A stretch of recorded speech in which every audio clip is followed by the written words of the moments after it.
Ya, balik lagi sama kita di obrolan yang ringan seputar apa itu obrolan di balik suatu pelayanan kita namanya Behind the Surface. Kali ini saya ditemani oleh mentor saya, sahabat saya juga, teman diskusi saya, Yes. Bapak Nathan Subroto. Apa kabar Pak Nathan? Kabar baik yo. Thank you ya udah mengunjungi kita persis di hari ini Iya, iya, Minggu iya. 24 Oktober karena hari ini kita merayakan lah ya hari ulang tahun Hope yang ke-5. Udah 5 tahun ya Hope Church. 5 Saya tahun. saya gabung di komunitas ini tuh 2 tahun yang lalu, Ulang maksudnya tahun ketiga kayaknya ya. orang tahun ketiga. Iya, waktu itu lagi Betul. Natal saya ikut. Yes, Itu yes. benar-benar saya waktu itu tuh pernah sharing juga sama bapak kan, sama pastor. Saya itu kan lagi agnostiknya tuh. Hmm. Nah, itu pentingnya kita, buat saya pribadi, buat saya sih punya komunitas yang sehat itu loh. Hmm. Nah, itu kan dimana awalnya saya tuh kecewa banget lah hidup beragama itu. Saya cukup lama tuh ngejalanin itu, masih muda-mudanya kan. Nah, waktu itu saya belum tahu tuh istilah moderasi beragama. Jadi apa, adalah masa di masyarakat kita ini kehidupan beragama itu seperti jadikan alat propaganda Ah, seperti itu. Nggak cuman di satu model agama, apa, satu jenis agama, tapi banyak agama, banyak kepercayaan yang ya, ya. menggunakan itu sebagai agendanya sendiri gitu. Dan Hmm. situ saya jujur kecewa gitu sama apa, mungkin agamanya yang salah, saya berpikir seperti itu. Begitu saya apa dapat komunitas yang bagus di Hope ini kan, di tempat ini, saya pelan-pelan mulai pulih gitu. Pak Nathan ini sabar nemenin saya gitu kan. Teman, ya cuma Pastor Nathan aja, tapi teman-teman saya di sini juga apa, sabar ngikutin saya tuh dengan kritis-kritisnya saya gitu kan. Nah, udah 5 tahun nih Pastor kan, Yes. apa, ini kan spanduknya gede nih sebenarnya kalau ini kelihatan nih, Years of Gratefulness. Nah, ini mau Yes. nanya nih, yang gratefulnya Pastor Nathan ini 5 tahun ini apa ya, selama berdirinya komunitas Hope ini? Oh panjang ya yuk ceritanya. Hmm. Jadi sebelum saya memulai pelayanan di Hope Church ini kan, saya juga sudah aktif di kehidupan gereja ya. Jadi eh, kalau Aryo tadi sempat bilang sabar mendampingi, karena saya pernah ngalamin hal yang mirip ya, walaupun mungkin ya pasti derajatnya beda lah ya. Nah, Saya pernah ngalamin keadaan yang mirip di mana eh, justru sistem itu yang membuat saya kecewa. betul, kadang kita mentoknya di sistem sih ya. Betul ya, sistem, dan harus diakui ada beberapa manusia lah yang istilah bahasa Indonesia yang sering kita bilang oknum itu. Hmm. Nah, waktu mengalami banyak hal itu saya pikir saya mau bertahan gitu. Tapi singkat cerita Tuhan membuka paradigma saya dan akhirnya lahirlah Hope Church ini. Ah, yes. Nah, jadi kalau cerita itu kan panjang ya, jadi saya pikir nggak mungkin sesi inilah kita, tapi next Iya. time lah kita cerita lah. ada Karena ada momennya lah ya. iya, karena saya tahu cerita saya juga bisa jadi berkat buat banyak orang lah ya. Betul, betul, betul. Saya sih, Nah, saya pribadi berkatin banget tuh Pastor sama yes, cerita itu. Pertama kali saya datang, Bapak ini langsung cerita hal itu. Terus saya relate gitu, karena saya ngalamin hal yang sama gitu kan. Kena kebentuk di sistem itu. hmm, Mau nangis tapi nahan gitu kan, kayak dapat jawaban Tuhan seperti itu. Jadi ya itu tadi Pastor, apa, pasti akan memberkati sekali. Mungkin yes, one day kita akan yes. ngomongin itu kali ya. Ya, jadi kembali ke pertanyaannya Aryo tadi, eh, kenapa grateful? Karena ya manusia kan berhasil bukan dari keberhasilan, bukan dari cerita berhasil aja ya, Ya, dari cerita-cerita kegagalan, dari betul, cerita-cerita yang tidak baik. betul. Itu saya bercita-cita, saya pengen kalau Tuhan memang suruh saya membangun sebuah pelayanan lagi, atau kita sebut komunitas lah. Saya lebih suka nyebutnya komunitas sih. Ya, Saya mau kita berusaha lah ya, nggak cuma saya lah, nggak bisa cuma saya, kita semua lah, teman-teman kita semua, yuk kita bangun sesuatu yang sehat gitu ya. hmm, Dan lah itu yang Aryo rasakan kan. betul, betul. Jadi 5 tahun terakhir ini ya semuanya karena kemurahan Tuhan, dan semuanya karena ya kita punya semangat yang sama, Jadi terbentuklah komunitas Hope makin kuat, makin solid. Jadi itu salah satu yang saya sangat syukuri, makanya waktu kita mau bikin tema acara hari ini, Iya, obrolan hari ini. obrolan hari ini gitu ya. eh, ya saya serak dengan gratefulness ini judulnya. Iya, Gitu sih. Jadi kalau mau cerita detailnya ya tunggu tanggal mainnya. tanggal mainnya, makanya stay tune di channel ini. Channel ini. Iya, lagi collab-collab aja nih kan, Iya. apa membangun silaturahmi Yes. juga. Seperti itu teman-teman. Nah, hari ini kita mau ngomongin soal ini, Pastor. Ini kan kita ada masa pandemi. Sebelum Iya. pandemi itu ada masa transisi di mana yang tadinya kita datang ke on site jadi online begitu. Ada dinamikanya Iya. seperti itu. Itu gimana Pastor ngejalanin? Saya sih waktu awal-awal tuh agak ini apa? Agak dalam artian tidak biasa gitu dalam peralihan itu. Kayak nggak gereja gitu, Iya, atau kayak betul. tidak beribadah gitu, karena biasanya beribadah kan datang ke rumah ibadah. Nah, itu dinamikanya seperti apa, Pastor? Menjalani apa kehidupan bergereja di era pandemi ini? Tapi ini personal insight ya. Jadi Pastinya. kalau Aryo dan teman-teman bandingin sama orang lain ya pasti jawabannya beda. Beda. Jadi saya sangat sedih ya waktu kita nggak bisa onsite lagi beberapa setahun lebih lah ya, setahun yang lalu ya. Seingat saya terakhir kita onsite itu kan Jumat Agung Jumat Agung tahun 2019 bukan 2020 sih? ya? 2020, masuk 2020, iya. Jumat Agung pun sudah hybrid kayaknya. Udah hybrid, udah mulai sudah- bikin konten begini Iya, juga. betul. Sudah banyak restriction, nggak boleh ini, nggak boleh itu gitu. Udah mulai persiapan tuh kita tuh. Nah, jadi seingat saya itu Jumat Agung dan Paskah yang aneh gitu ya. Betul banget sih. Dan banget. setelah itu betul-betul total online kan ya. Kita nggak. Ah ya, abis itu sempet tuh online, bener-bener online. Nah, kalau pertanyaannya bagaimana saya menyikapi, saya sedih sih, yo. Sedih Betul. banget. Karena saya ini bukannya muluk-muluk ya. Ini bukannya muluk-muluk. Saya ini cinta gereja, betul. Jadi istri, anak-anak saya tahu saya cinta gereja. Dan waktu kita nggak bisa ibadah online, nggak bisa ibadah onsite itu kan. Setelah ibadah online setiap hari Minggu tuh saya selalu kesini Ah iya. sendirian, nggak Iya, apa-apa. Iya, Pastor pernah cerita tuh datang Iya. sedih aja gitu ngeliatnya.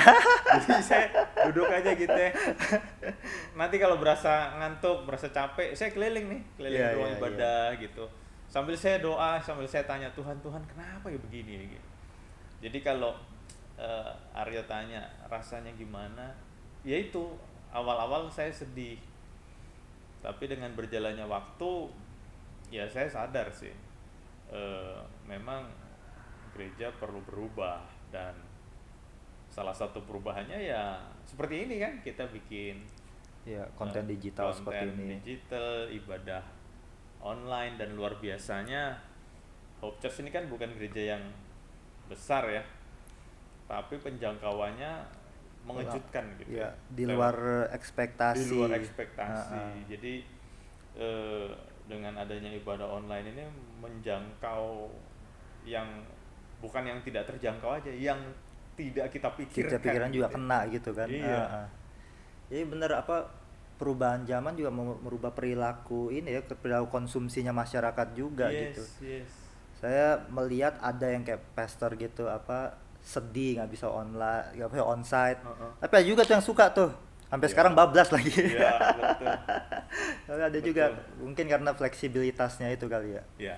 Nah, saya juga punya beberapa teman di Timika yang kebetulan hamba Tuhan juga, seorang pendeta juga. Nah, itu lucu tuh pastor. Dia kan di Papua gitu kan, di Papua ya mungkin infrastrukturnya tidak sebagus yang di Jabodetabek gitu. Nah, itu ada kendala, misalkan mereka mau live stream gitu kan untuk ibadahnya. Kadang-kadang internetnya nggak stabil atau apa. Nah, itu tapi tetap ada yang datang, ada yang enggak. Tapi kan tetap datanya ada tuh di YouTube-nya itu kan dia, atau di Facebook-nya dia tuh kan ada. Iya. Nah, menariknya adalah jumlah apa watch time-nya itu apa orang nonton itu bukan di jam ibadah tapi jam orang tidur gitu, jam 1 malam, Oh jam iya, 2 iya, malam. betul, betul. Iya, jadi apa ya? Di saat kayak begitu juga ya balik lagi itu dinamikanya kayak gitu kali ya. Dinamika. Itu ibarat gini ya, membuka tadinya kan jam ibadah misalnya kayak di Hope nih 10 sampai 12 gitu ya. Ya, Jadi orang kayak ya udah di situ jam gitu ya. itu, heeh. Tapi dengan adanya ibadah online orang kan lebih lebih bebas. Benar. Aku lebih nyamannya misalnya tadi jam 2 pagi Heeh, heeh, di heeh. mana kayaknya semuanya sudah hening, seluruh kegiatan, bahkan kalau mungkin satu rumah rame gitu, di saat itu kita bisa berkontemplasi gitu kan ya. Kontemplasi benar. Saya Nah, suka tuh kayak gitu, Pastor. disitulah aku mau ibadah online. Nah, itu Heeh. itu positifnya lah. Itu nilai Positifnya. nilai bagusnya dari ibadah online. Saya akui itu juga karena eh, pribadi saya juga melakukan itu. Jadi kalau Ya. istri anak-anak udah tidur, wah, kita belajar banyak kayaknya gampang masuk gitu Tanpa kan. masih ada quality time-nya di situ ya. Iya. Lebih nyerap. Nah, balik lagi tuh kayak gini, apa timbul suatu pertanyaan besar tuh Pastor di situ. Karena kan kita terkondisikan oleh suatu tradisi beribadah. Heeh. Datanglah budaya baru ini apa yang hadir bukan karena apa keinginan manusia tapi emang planet bumi lagi seperti itu. Ini kan ada suatu musibah besar menimpa nggak cuman lokal tapi global gitu ya. Iya. Pandemi ini. Nah, sekarang tuh makna peribadatan tuh seperti apa sih Pastor menurut Pastor aja nih? Kalau kita kan apa pemahaman kita kan secara apa umat Kristen kan terkonsepnya seperti itu tuh secara tradisi. Nah, ini pertanyaan yang sering nyangkut sih di saya sama teman-teman saya di tempat saya nongkrong gitu hari-hari Minggu kayak gini nih Pastor. Sebenarnya ibadah itu apa sih? Bagaimana apa sih itu ibadah? Iya, ibadah kan kalau kita di Kristen di Alkitab kita sebetulnya saya membedakan ya. Hmm. Jadi kalau baca Alkitab secara menyeluruh, ibadah itu saya membedakan ada ibadah yang umum. Ini Ya, sekali lagi ini bahasa saya. ya. Ada ibadah yang spesial, spesifik. Hmm. Ibadah yang spesial atau spesifik itu ya seperti dari zaman perjanjian lama kita melakukan ritual-ritual di rumah ibadah di bait Allah. Zaman dulu sebelum ada Zaman bait dulu, Allah di Tabernakel. Terus dan ini kan lanjut terus sampai kekristenan hari ini gitu Ya. ya. Tetapi ibadah yang umum yang seringkali orang lupa itu yang saya suka tuh ya. Hmm. Singkatnya saya ngomong hidupku ibadahku gitu kan ya. Betul, iya. Jadi lewat kehidupan sehari-hari nih gitu. Kalau kita bisa menunjukkan kepada orang bahwa kita nih orang yang ya saya pakai bahasa sederhana lah, orang yang baik, orang yang berguna. Kalau bahasa Kristennya orang yang menjadi berkat. Betul. Di situ kan sebetulnya kita juga sedang melakukan ibadah kita. Jadi nggak harus tuh ibadah tuh dalam bentuk ritual rumah ibadah. Kurang lebih gitu sih yo ya. Jadi saya membedakan ibadah itu dua hal itu sih. Ya, saya sih setuju sama Pastor bahwa justru di pandemi ini kita dibuat melihat dinamikanya beribadah itu sendiri. Iya. Yang kayak Pastor bilang kan ada yang umum, ada yang khusus tadi Iya, itu kan. iya. Yang secara umum mungkin apa secara organisasi kita bersama-sama berkumpul Yes. gitu kan. Dari Yes. zaman Yudaisme dulu kan Iya. Kristen kan akarnya kan dari Yudaisme. Mm. Terus terjadi apa Kristus datang jadi Christianity Yes. begitu. Adalah komunitas-komunitas kecil tuh Mm. dulu awalnya gereja Mm. tuh, gereja-gereja lokal yang di rumah-rumah itu. Mm. Sampai akhirnya berkembang seperti sekarang. Ada apa sense of community di Iya, situ. betul. Tapi di satu sisi ya iman Kristen juga mengakui bahwa setiap pribadi orang Kristen adalah gereja itu juga. Betul. Iya, jadi apa? Kan apa tubuhmu adalah bait Allah itu kan yang Iya, sering iya, dipakai. benar benar benar. Ada juga tuh lagunya waktu sekolah minggu saya tuh. Gereja bukanlah gedungnya dan Iya, bukan iya. pula menaranya. Lihat di dalam apa bukalah pintunya, lihat di dalamnya. Gereja adalah orangnya. Yes. Yes.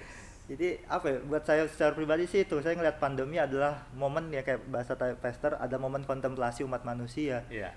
Jadi apa melihat apa sih yang penting gitu, Iya, apa sih yang esensial betul, gitu. betul. Jadi apa menarik sekali kita bisa punya kesempatan itu sih, dan Iya. nggak banyak orang sih. Nah, saya juga nggak menyalahkan orang yang tidak bisa melihat hal ini karena banyak faktor yang mempengaruhi Betul, itu kan, betul. bener. Dan lagi sekarang itu kita mulai ini nih Mas, udah mulai bisa lagi datang ke gereja kan, Hmm. atau dinamikanya kayak gimana gitu, rasa-rasanya, warna-warnanya gimana itu, kayak apa, kayak pulang kampung sih kalau saya pas rasanya. Iya, iya, betul. Iya, iya, lepas bener. Itu lepas bahasanya bagus tuh, pulang kampung. kayak pulang kampung. Kan kalau pulang kampung tuh kita ketemu keluarga, Heeh. terus orang-orang yang deket gitu ya. Love one-nya kita, Mm-mm. heeh. Bah, itu bagus tuh, kata-kata yang bagus. Kayak pulang kampung sih kalau saya sih, berbeda kayak pulang kampung gitu. Tapi memang dinamika itu iya bener, karena awalnya kan kita culture shock nih ceritanya ya. Betul, culture shock tuh bagus tuh istilahnya tuh, saya tadi nyari itu tuh. Culture shock. Kita culture shock yang dulunya ngumpul-ngumpul nggak boleh, Betul. terus dalam waktu lama nih berbulan gitu ya, Mhm. terus buat sebagian orang seneng, oh ya kita kumpul lagi nih, kan kita udah pengen banget gitu ya ngumpul. Iya, iya, udah ngerem aja kan. Bahasanya Aryo tadi pulang kampung kan seneng banget gitu ya, Hmm. bisa ketemu orang yang kita sayang, kita cintai. Terus kita ibadah bareng, karena tadi kan Aryo juga udah sempet singgung, ibadah itu kan salah satu esensinya adalah fellowship, Fellowship. ngumpul-ngumpulnya, bersekutunya. Nah tapi juga ini culture shock lagi, karena ada beberapa orang yang sudah keenakan online kayak Iya. tadi kan. Ah, Kalau onsite kan terpaku nih 10 sampai 12. ya. Kalau orang udah terbiasa online, dia mau ngikutnya pas 10-12 bisa, dia mau bukanya jam 2 pagi bisa. Bisa. Itu kan dia punya begitu banyak kebebasan. Kebebasan, Nah, tapi fleksibilitas. dikembaliin lagi nih. Cret, 10 sampai 12 lagi. Diatur lagi. Diatur lagi. Ibaratnya dipantek lagi. Ah. Nah, buat beberapa orang itu culture shock lagi. Culture shock lagi. Aduh, keluar dari zona nyaman Iya. lagi gitu kan. Dan lucu, saya pernah ngeliat meme di sosmed ya. Waktu dulu WFH, orang culture shock kan. Tapi dengan berjalannya waktu orang nyaman. Terus waktu disuruh WFO lagi, orang jadi nggak nyaman lagi. Ini meme ya, ini bercanda. Tapi saya Iya. pikir bener juga. Ada benernya biasanya tuh meme itu. Iya.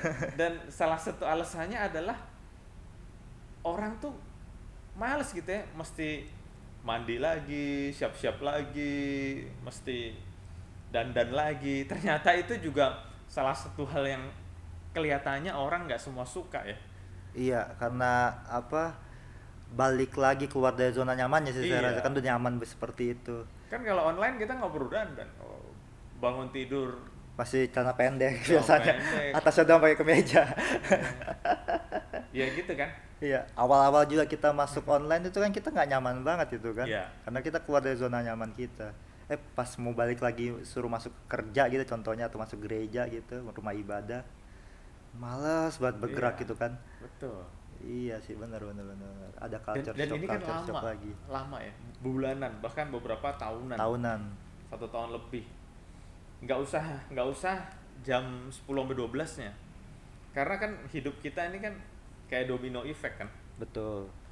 Misalnya contohnya jam 10 Minggu kita mau ke gereja. Ya setidak-tidaknya kita nggak tidur terlalu larut kan, Ya. Sabtunya. Mm-mm. Ya selarut-larutnya mungkin jam 2 gitu kan ya. Jadi hitungannya kan kalau kita tidur 6 jam, jam 8 bisa bangun, siap-siap jam 10 ke gereja. Yes. Nah, udah berjalan begitu, terus kita jadi online, batasan-batasan ini kan putus, hilang. Iya. Tadinya, udah jam 1 lebih nih, tidur lo, besok ke gereja gitu ya. Tapi karena online, tenang aja lah, ntar juga kita ikut Jadi ibadah. semu batasan-batasan Iya. itu. Jadi kebiasaan, saya juga ngalamin gitu ya, saya ngalamin, kan tadi saya udah cerita. Saya suka tuh belajar, saya suka baca, saya suka kontemplasi tuh subuh-subuh. Nah, nanti udah jam 3, jam 4 tuh paling enak tidur memang. Betul. Tapi kan kalau jam 3, jam 4 tidur, kita nggak bisa bangun jam 7, jam 8. Iya, mau bangun jam berapa gitu kan. Nah, terus waktu udah harus onsite lagi, Ya rapiin lagi. iya, batasan-batasan itu timbul lagi. Timbul lagi. Ini udah jam 12 tuh, Nah. gitu kan. Maksudnya 12 malam hari Sabtunya. Besok ke gereja loh. Oh iya udah. Nah, itu kan domino effect yang sebetulnya panjang banget. Betul betul. Nggak Ngerentet nggak cuman minggu jam 10 jam 12-nya aja. keseharian kedepannya juga gitu. Betul. Heeh. Setelah selesai Selesai ibadah. ibadah, besok kerja kan, besok Iya. Monday gitu kan, Senin. Iya. Ya, Betul betul. ya jadi memang ya itu kan, tapi seperti yang banyak ahli-ahli berkata ya, Hmm. orang yang survive adalah orang yang bisa menyesuaikan diri dengan keadaan gitu ya. Ya adaptasinya Iya, itu benar. nah ya saya pikir kita juga harus beradaptasi lah. Dulu bebas dikungkung, terus habis dikungkung dibuka lagi, ya adaptasi lagi Adaptasi gitu lah. lagi, benar benar benar. Iya iya iya iya.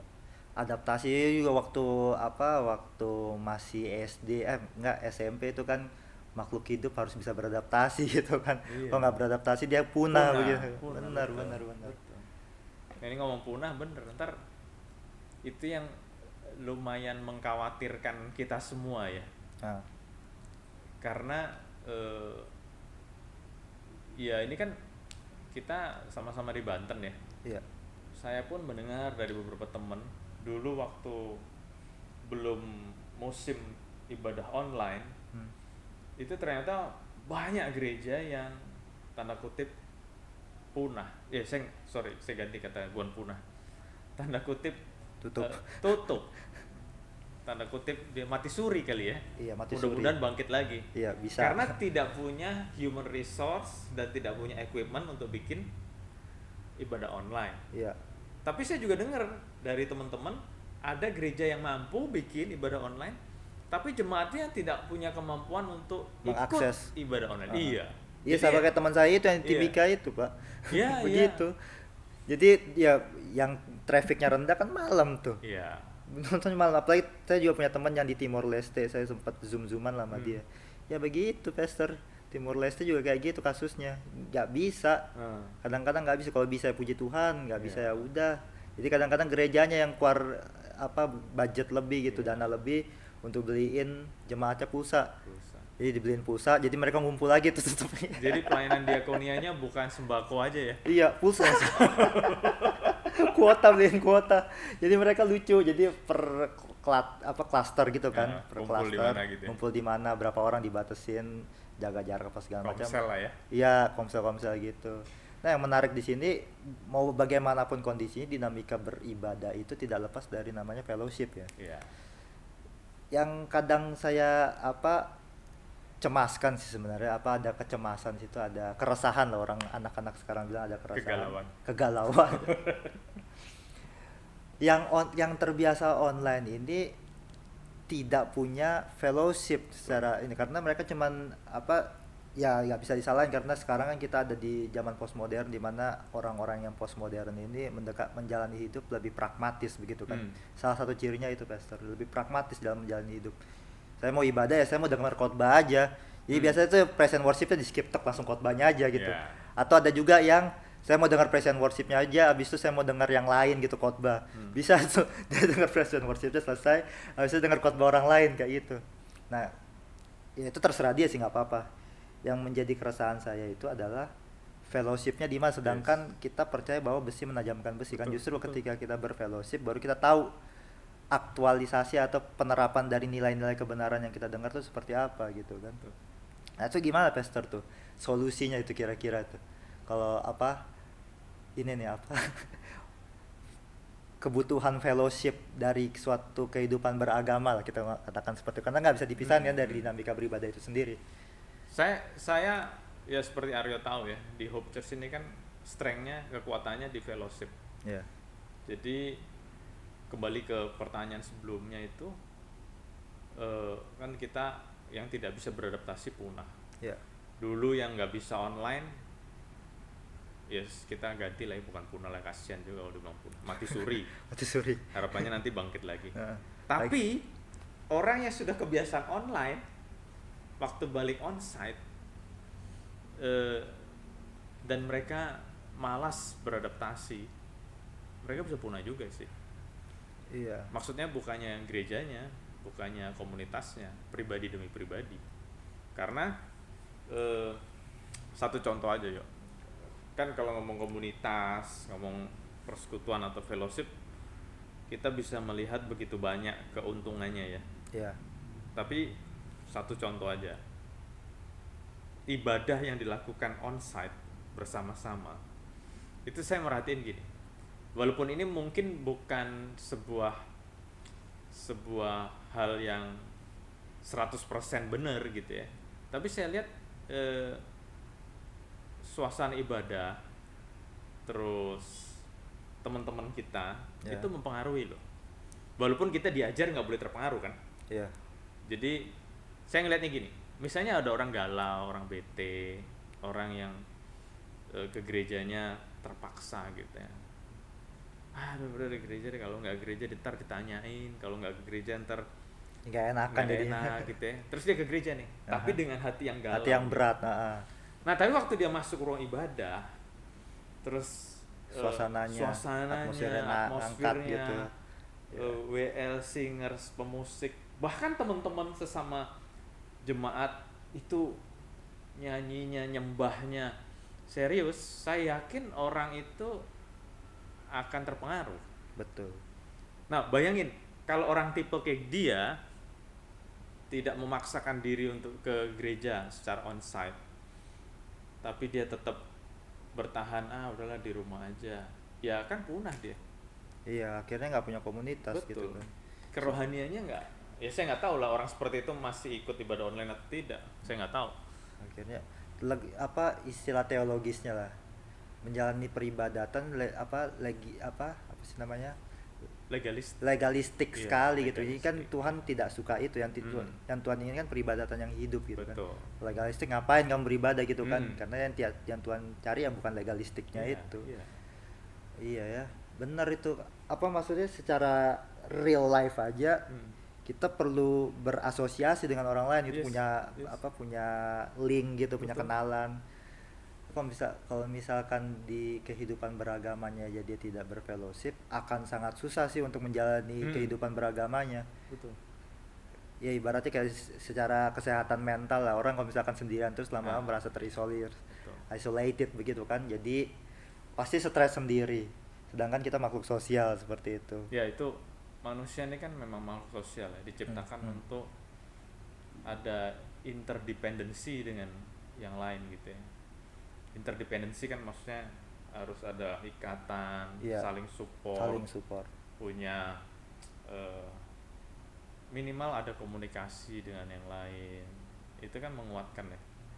Kalau sendiri aja bisa gila. Saya jadi inget film itu tuh ya, Apa tuh? Tom Hanks ya, Castaway kalau Oh iya, itu yang dia main sama bola voli itu. iya, karena terdampar di pulau kan, Iya, kan jadi gila. Iya. Dia galau itu bolanya hilang di laut kan. Iya. Itu kalau ya ini kan Tom Hanks ya. Iya. Kalau kita dalam posisi dia, terus ada yang nge-record kita, terus setelah kita balik ke komunitas, ke habitat aslinya ada orang lain, terus kita ditontonin film kita ngobrol sama bola voli, mungkin kita bilang, Gila nih. Gua gila nih dulu ya. Sakit nih. Tapi itu kan terjadi ya, karena kebutuhan itu kan, kebutuhan untuk iya, bersosialisasi iya, itu. Iya. Iya, iya. Saya takut ada beberapa orang yang nggak sadar akan kebutuhan itu. Mereka saking nyamannya di rumah. Ya sorry ya, bukannya bernubuat nih. Tapi takutnya dia sadar-sadarnya nanti kalau waduh, kok gue udah gila ya. Dia baru sadar kalau udah gila. Aduh, kan kita nggak mau begitu kan? Iya. Iya, betul. Tapi ada bahaya, saya merhatiin kayak itu ada bahaya yang lebih gawat sih sebenarnya daripada itu, Pastor. Yaitu dia karena tidak punya teman untuk bercerita atau teman untuk sharing atau membagikan gagasannya, dia bisa menjadi orang yang self righteous gitu. Oh iya. Karena dia kan punya segala waktu di planet bumi ini untuk ini kan, untuk belajar sana dan sini. Kan kita nggak tahu dia belajar dari mana gitu kan. Iya itu betul. Itu jadi apa, dia menjadi dibilang fundamentalis juga bukan, tapi dibilang radikalis juga bukan, karena dia ngawur gitu kan. Jadi nggak ada yang dia merasa dirinya paling benar gitu. Betul. Tuh ada tuh, mulai ada tuh yang kayak gitu-gitu tuh. Beberapa teman saya tuh ada yang kayak gitu masalahnya. Saya juga memperhatikan ada beberapa orang yang kelihatan kesana ya. Apalagi yang Aryo ngomong kan, eh, akses dia untuk untuk mendapatkan support atas atas ide-ide gilanya itu kan, sorry Iya. saya pakai kata-kata gitu, Hahaha. itu sekarang terbuka lebar. Iya, jadi aksesnya banyak gitu kan. Hmm. Apalagi kalau kita pakai Google misalnya ya, Google itu kan membaca habit kita. Hmm. Ya ini saya tahu nih, ini kasus nyata ya, tapi Iya, saya iya. nggak usah sebut namanya dan kasusnya. Ada beberapa orang Kristen ya, Iya. pendeta juga, pengkhotbah juga, pengajar juga, mereka tertarik dengan sebuah topik Hmm. yang kalau saya ngomong, ya saya dan Aryo pasti nganggap itu topik salah lah. Iya. Nah tapi karena mereka hobinya nge-search di Google, Heeh. nah Google kan algoritmanya baca. Ya, oh carinya dikasih yang itu terus Iya, kan. Heeh. jadi mereka tuh dibombardir dengan informasi Dat- mengenai itu sampai akhirnya mereka, Confirmation bias dikira itu waduh, bener. iya, sampai akhirnya mereka berani berdiri terus resign dari gereja, mengatakan gereja udah salah. Terus waktu ditanya bukti-buktinya apa, mereka bilang semuanya jelas di internet banyak, bahkan internet memberikan data-data yang Lebih bagus. lebih bagus, lebih valid, lebih luas. Loh buat kita yang nggak pernah akses topik itu, Ya. kan nggak keluar di search engine kita. Iya, nggak tahu gitu tuh apa. Di, Iya. di Google saya nggak ada. Iya. Google saya Shopee. Betul. Nah itu kan sebuah All contoh, shop. sebuah contoh yang tadi Aryo ngomong self righteous. Itu Iya. banyak kok, begitu banyak. Itu ngeri sih Pastor, dalam artian apa ya, kita kan sebagai bangsa Indonesia itu kan gak cuman milik satu umat, tapi Iya. milik semua umat Yes. gitu kan, berbagai suku, Betul. ras, agama gitu kan. Dan ketika kita mengedepankan sesuatu tuh melampaui hal yang moderat gitu kan, hal yang tengahnya itu pasti akan membuat riak yang ini yang mengganggu, karena pada dasarnya masyarakat kita masyarakat yang toleransi gitu. Yes. Kalau misalkan kita mau tarik ulur dulu sejarah di Banten, Banten itu salah satu kota yang maju, Kak. Karena sultannya zaman dulu sangat terbuka sama kebudayaan-kebudayaan yang lain Iya, gitu. Sangat tinggi nilai toleransinya dan moderat sekali gitu. Jadi majunya cepet tuh. Iya. Sama juga kayak Kerajaan Sriwijaya itu juga Iya. maju cepet tuh. Betul. Karena membuka diri. Nah, ini kan bangsa kita seperti itu tuh. Nadinya kan seperti itu tuh, toleransi apa Iya. segala macam, moderasi beragama segala macam. Istilahnya DNA-nya ya. DNA-nya itu. Nah, ketika ini ada riak-riak ini, ibaratnya danau yang tenang-tenang saja pun terlihat berbadai begitu kan. Wah, ini bahaya nih kayak gini kan, karena tidak terbiasa. Nah, itu yang saya takutkan. Maksudnya bukan saya takutkan, saya resahkan seperti itu. Dan ada fenomena baru lagi nih yang kayak gitu-gitu. Apakah ini di awal tadi kita ngomongin sistem, terus ada tadi barusan kita bahas tentang orang tuh sekarang punya waktu dan punya kesempatan yang sangat luas untuk mengakses apa yang dia mau akses gitu kan. Jadi kalau di psikologi confirmation biasnya tinggi sekali Iya, gitu. iya. Mungkin dia lihat, wah sistemnya salah nih, saya keluar dari sini gitu. Dan ini fenomenanya kadang-kadang membuat ada namanya apa sih, parachurch itu ya. Nah, Parachurch kan ada dua tuh modelnya tuh kalau yang saya perhatiin ya Pastor ya. Ada yang mensupport gereja, jadi menampung orang-orang yang yang tidak mendapatkan komunitas di dalam sebuah gereja atau ditampung situ. Juga nih kelompok sakit hati nih. iya, iya. Ada kelompok nggak selalu sakit hati sih, mungkin berbeda pandangan saja Iya, gitu kan. iya. Nah, itu gimana Pastor? Parachurch sebagai sebagai gembala lah gitu, suatu pemimpin sebuah umat Kristen gitu di daerah ini. Gimana Pastor ngelihat fenomena parachurch? Saya menyadari gereja ini kan nggak cuma bicara tentang komunitas, nggak cuma bicara tentang tubuh Kristus, bahkan bahasa kerennya kan ada bukunya, gereja itu ada living organism gitu ya, yang selalu bertumbuh, Iya. berdinamika. Iya, Itu iya. bagus lah. Tapi harus diakui gereja ini kan bagian dari negara ya. Jadi gereja juga adalah sebuah organisasi Iya, yang dinaungi oleh pemerintah, oleh pemerintah. oleh negara lah. Nah, memang ya karena kita sama-sama belajar tentang gereja kan eklesiologi, Ya. harus diakui sebuah organisasi itu lambat tapi pasti nyata, walaupun kita suka suka mengingkari, sebuah organisasi itu kan jadi kaku. Iya pasti Jadi karena ada birokrasi, birokrasinya. ada administrasi. Hmm. Nah, itu saya akui, saya sebagai gembala, walaupun saya menitik beratkan Fleksibilitas. flexibility, kalau Aryo kan sering dengar saya khotbah ya, saya menekankan loh, di Hope Church ini harus pokoknya fellowship, unity, creativity, flexibility itu harus tetap terjaga. Tapi saya juga mengakui, karena saya juga bagian dari organisasi itu syarat dengan birokrasi, administrasi, struktur dan sebagainya.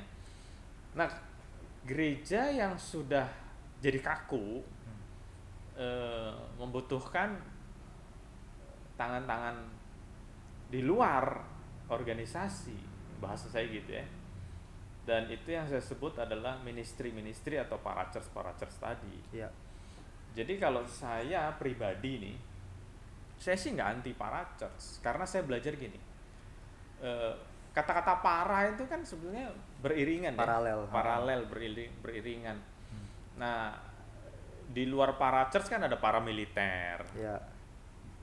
terus ada paramedik.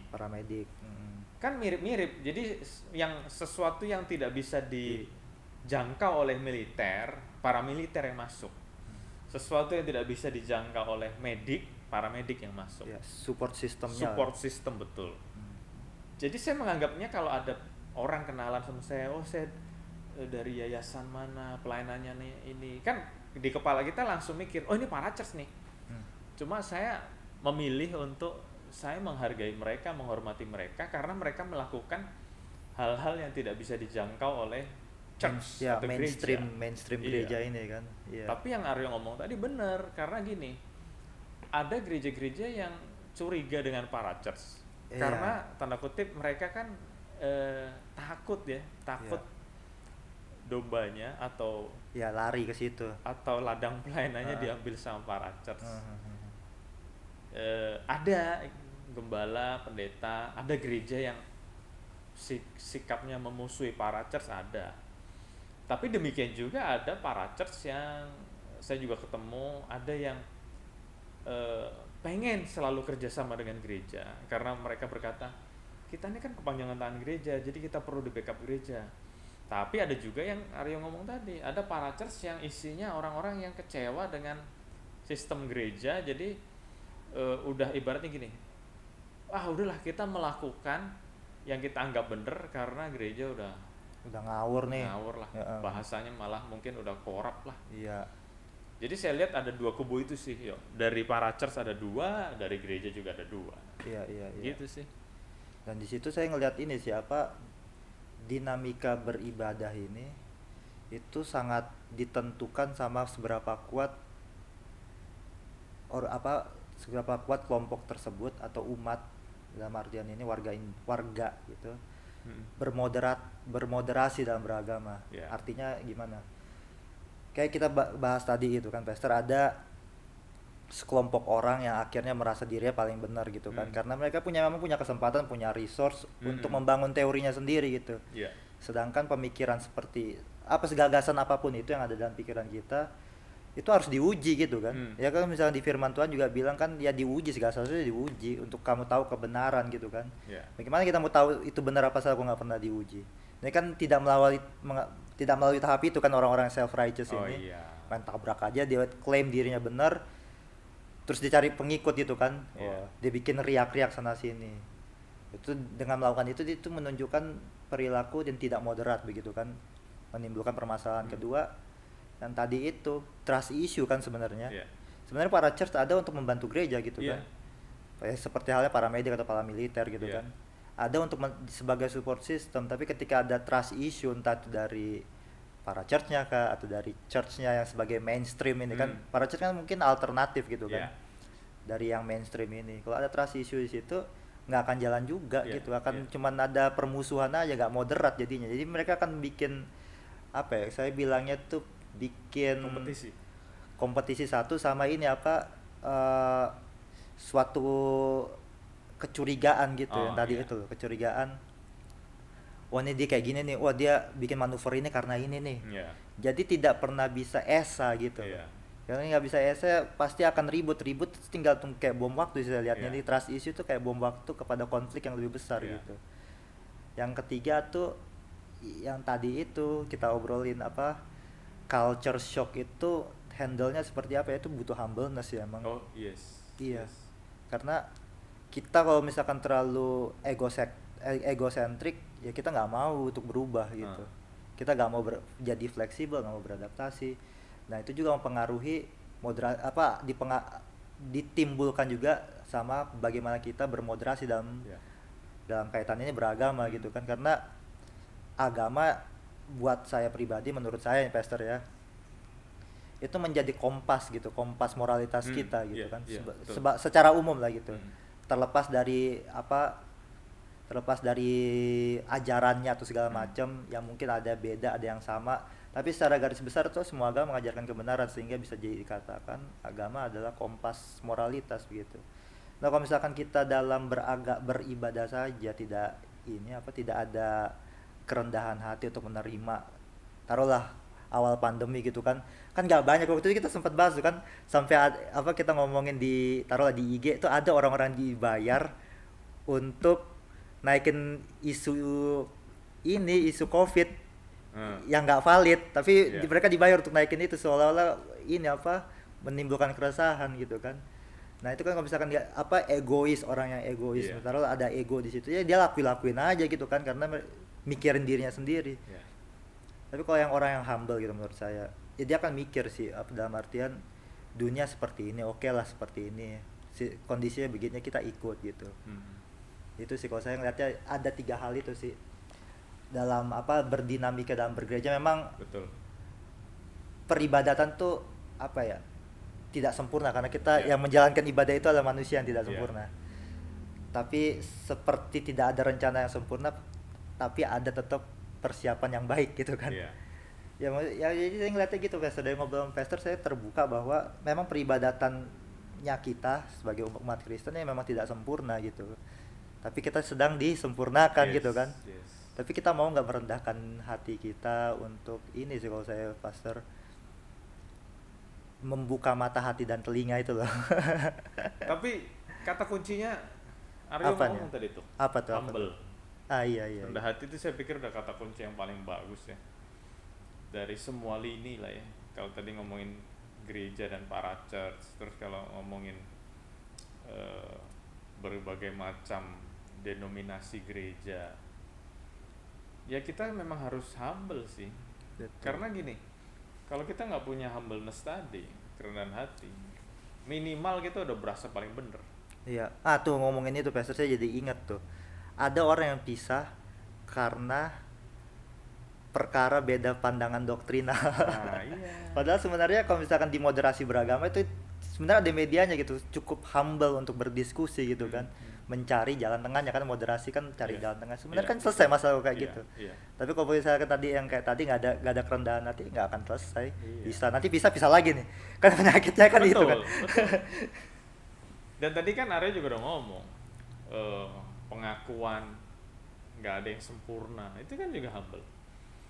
Jadi kalau kita humble, nomor 1 kita nggak berasa paling bener, nomor 2 kita sadar kita nggak sempurna. Karena kita sadar kita nggak sempurna, kita jadi terbuka kan dengan kritik, dengan saran. Kita terbuka dengan iya dia ngomong gitu ya, kali aja dia bener, gue yang salah gitu kan. Ya, tadi perubahan, change. Iya, change. Jadi iya bener, change. Hari ini kita ngomongin change. Kita khotbahnya Pastor tentang change. Kenapa kita change? Karena kita pengen lebih baik lagi, lebih baik. Iya. Kenapa pengen lebih baik? Karena kita sadar kita belum baik kan. Iya. Kita sadar belum sempurna. If better is possible, good is not enough. Iya. Iya, wah, keren. Aryo ingat nih. Ingat. Meskipun tadi saya datang telat. Iya, jadi kuncinya ya saya lihat udah diangkat sama Aryo, humbleness tadi. Contohnya ya, beda denominasi gitu ya. Kalau walaupun sama-sama Kristen nih, Betul. kita belum ngomong agama lain loh. Betul. walaupun sama-sama Kristen, tapi kalau dua-duanya tidak merasa punya kerendahan hati, humbleness tadi, dua-duanya ngotot paling bener, Nah itu dua-duanya ngotot udah yang paling sempurna, ya nggak bakal ketemu. nggak bakal ketemu. Jangan Walaupun kan itu Pak, sama sama ininya agamanya sama Kristen, alirannya sama juga, iya, itu bisa ada sedikit perbedaan pandangan iya, sedikit padahal tidak tidak major apa perbedaannya, tapi kalau memang nggak ada humbleness itu ya susah sih emang. ya kita ngomong sesuatu yang lebih praktikal ya, nggak usah ngomong gereja lah ya. Heeh. Pertemanan aja nih, Iya, kalau dua-duanya ngotot paling bener, iya nggak jadi temen, iya bener, ya kan. betul betul. Iya, gak akan jalan gitu. Taruh Iya. kita bikin rencana, taruh lah rencana sederhana, ntar mau liburan ke Bali contohnya, Iya, yang satu mau ke Kuta ya kan? Yang satu mau ke gunungnya tuh, iya. ya ketemu kan, yang satu mau lihat laut, Iya. yang satu mau lihat pohon. Kalau Nah ini kan Aryo ngasih contoh bagus nih. Jadi saya tuh selalu apa ya? Saya selalu menjaga conscious saya nih. Saya selalu menjaga akal sehat saya nih. yes, Perbedaan itu memperkaya. betul Nah kalau betul, tadi iya Aryo iya. ngomong, yuk ke Bali yuk, yuk. Terus saya bilang, yuk kita ke Kuta. Terus Aryo bilang, kita ke gunung. Gunung di Bali apa ya? Ada Danau Batur, itu gunung apa ya? Saya lupa. Ada tuh Gunung Kintamani. Iya. Nah, Nah, kalau kita bisa memoderasi ini kan pengalaman kita jadi lengkap, ke Balinya jadi lengkap. iya Jadi nanti pulang dari Bali kita ketemu teman-teman yang lain, lu habis dari Bali kemana aja lu? Weh, ke Kuta, ke gunung, ke danau, kemana? Terus orang kan denger kita, weh, banyak ya perjalanannya, banyak ya, bagus ya, berwarna. keren ya, Heeh. pengalamannya kaya gitu kan. Iya nggak monoton. Heeh. Nah, kita akan denger respon mereka, pengalamannya kaya ya, nggak monoton.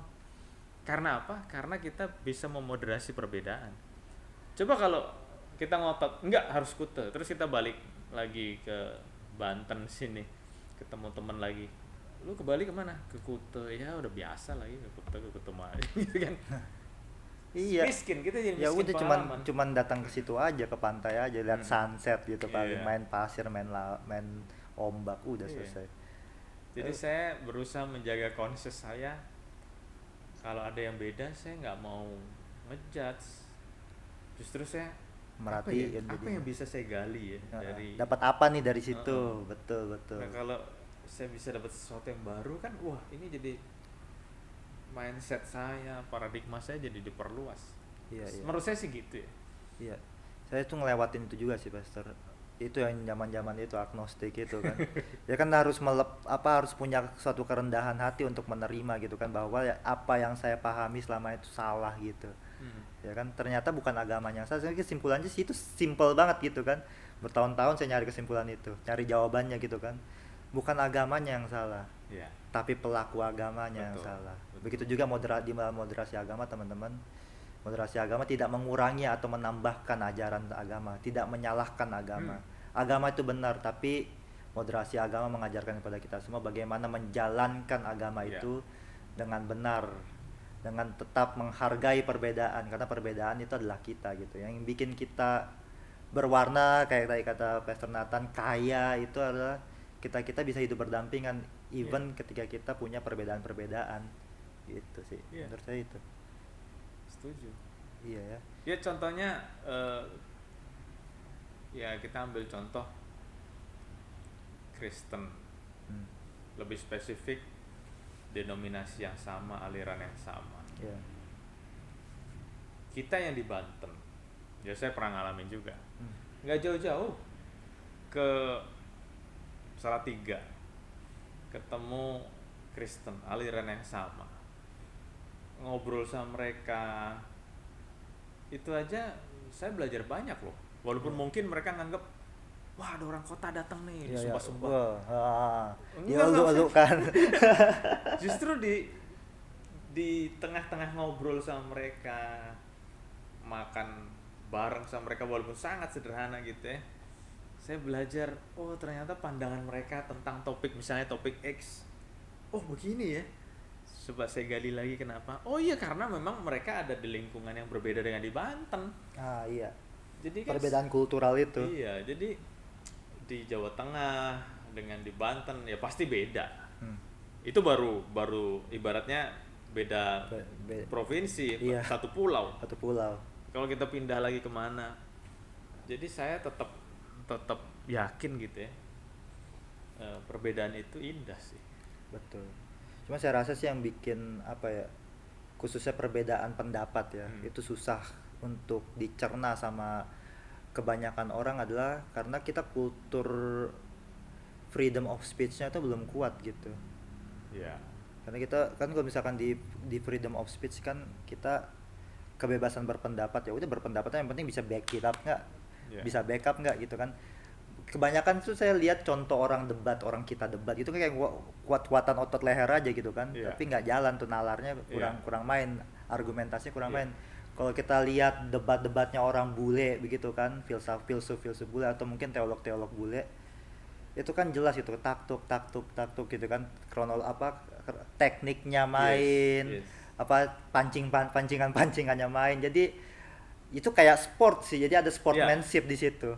Ada seninya, ada sportsmanship. Kalau kita dan mereka nggak took it personal gitu kan. Ya udah kalau misalnya berbeda, tapi kita masih tetap bisa tetap berteman.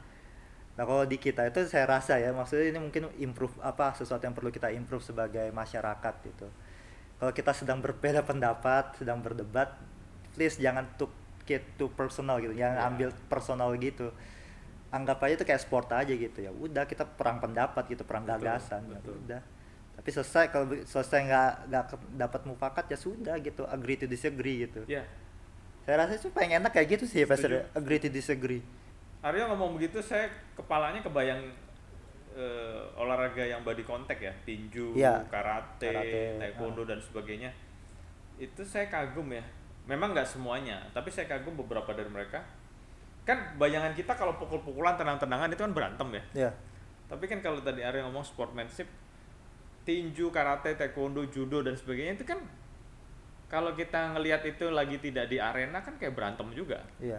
Tapi yang saya kagum setelah tank gitu ya, diumumin yang menang siapa, yang kalah siapa, mereka bisa peluk-pelukan, salam-salaman, jabat tangan dan ternyata tidak sedikit yang sebetulnya mereka sahabat loh, karena selesai berantemnya itu, selesai fight maksudnya.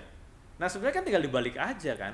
Kalau mereka physically contact gitu kan, kalau kita kan verbally contact, logically contact gitu kan. Logically kita adu ide gitu kan.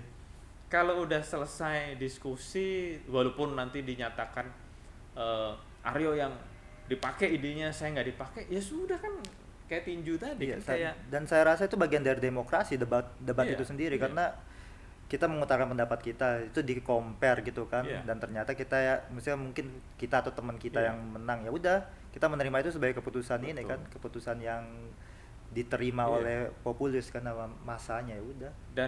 Dan seperti tadi ya, membutuhkan kerendahan hati, terus perbedaan itu memperkaya. Ya pengalaman saya lah ya, kalau ide saya tidak dipakai, ide orang lain dipakai, ya saya yakin gitu. Kenapa idenya lebih dipakai? Ya minimal waktu kita menjalankan idenya, atau dalam contoh ini misalnya menjalankan idenya Aryo, kan sebenarnya memperkaya saya. Kalau ide saya kan saya sudah ngerti. Iya, udah tahu kita panjang lebar tinggi dalamnya kan. Tapi waktu menggunakan ide Aryo, saya jadi belajar ada sesuatu yang baru. Ada gitu, peta baru gitu kan, terbuka, benar. Kan jadi wah bagus nih. I learn new things gitu ibaratnya ya. Ya tapi itu membutuhkan hati besar sih memang. Dan lagi ketika kita menjalankan sesuatu yang tidak kita sependapat di situ, kita jadi tahu kelemahannya apa gitu.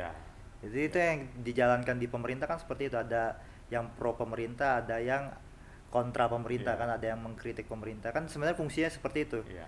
Jadi karena ini yang pro ini menjalankan, yang mengkritik ini mencari kelemahannya kan, untuk diimprove gitu kan. Untuk diimprove. Mestinya pandangannya gitu, untuk diimprove, bukan untuk menjatuhkan. Bukan untuk menjatuhkan, karena memang esensi dari demokrasi kan seperti itu. Makanya saya bilang, saya percayanya itu begitu, dengan memahami kultur freedom of speech itu, dinamika beribadah pun akan semakin berwarna gitu. Karena di gereja pun kita punya wadah untuk menampung aspirasinya jemaat, jangankan jemaat gitu kan.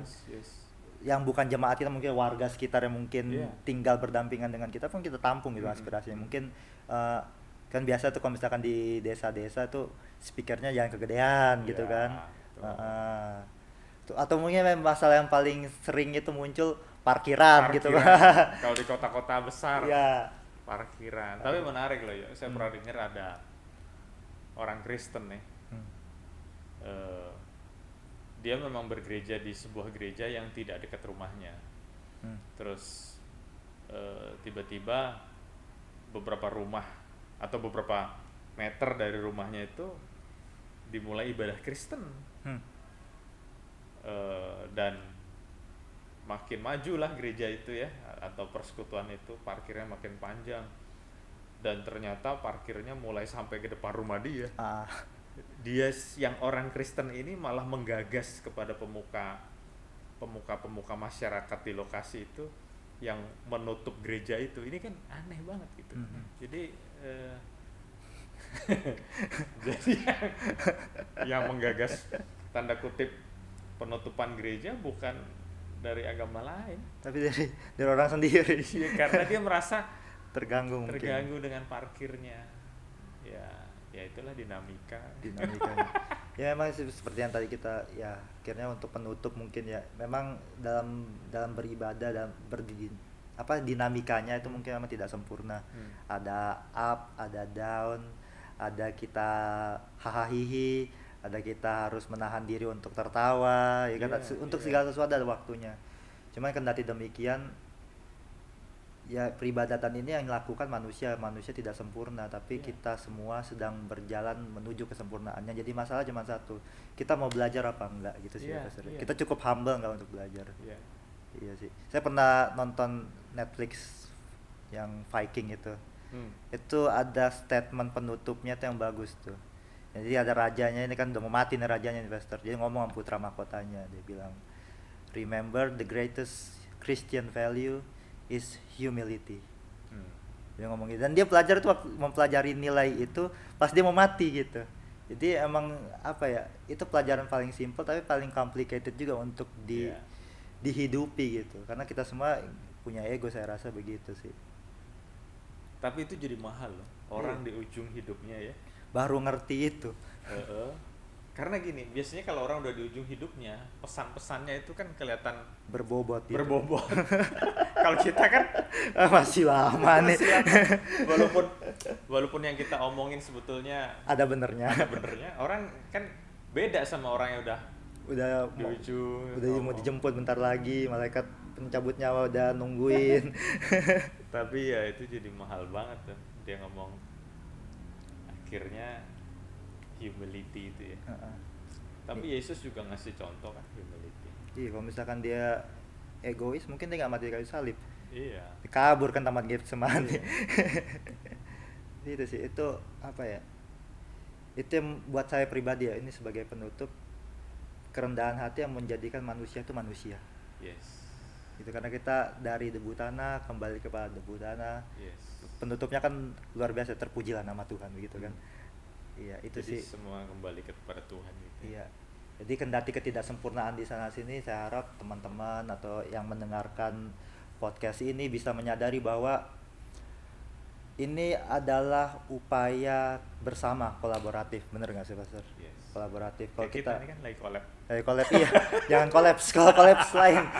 Iya, kolaps lain.